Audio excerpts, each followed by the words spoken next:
हरियाणा के पूर्व deputy CM Dushyant Chautala की तरफ से आज एक प्रेस कॉन्फ्रेंस की जाती है। उसमें उन्होंने दावा किया है कि इस बार 90 सीटों के ऊपर वो जरूर सरकार बनाएंगे। हालांकि दावा सब कोई ठोक रहा है, लेकिन उन्होंने ये कहा है कि जिस तरीके से लोकसभा चुनाव में हार हुई है, उसके बाद आज से वो लोग मंथन शुरू करने जा रहे हैं। सबसे पहला जो उनका टारगेट है कि 90 सीटों के ऊपर जेजेपी को पूरे तरीके से स्ट्रांग करना है, यानी कि हर लोगों तक पहुंचना है, लोगों तक जाना है। जो कमियां पार्टी में रही हैं उसकी समीक्षा की जाएगी कि आखिर क्या कारण रहे हैं जिसके चलते हुए जेजेपी जो है लोकसभा सीट में एक भी सीट नहीं हासिल कर सकी।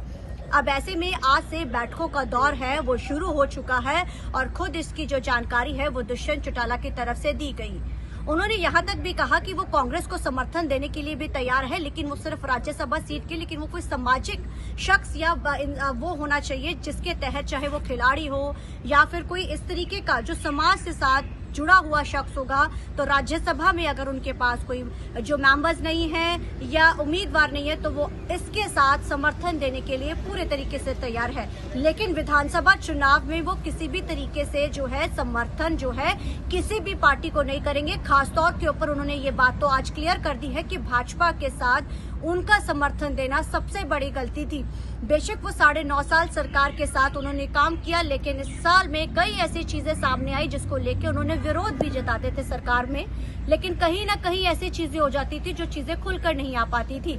लेकिन आज उन्होंने इस चीज को साफ कर दिया कि 90 सीटों को लेकर उन्होंने तैयारी जो है पूरे जोरों पर शुरू कर दी है, क्योंकि अब महज कुछ ही समय रह चुका है विधानसभा चुनाव को।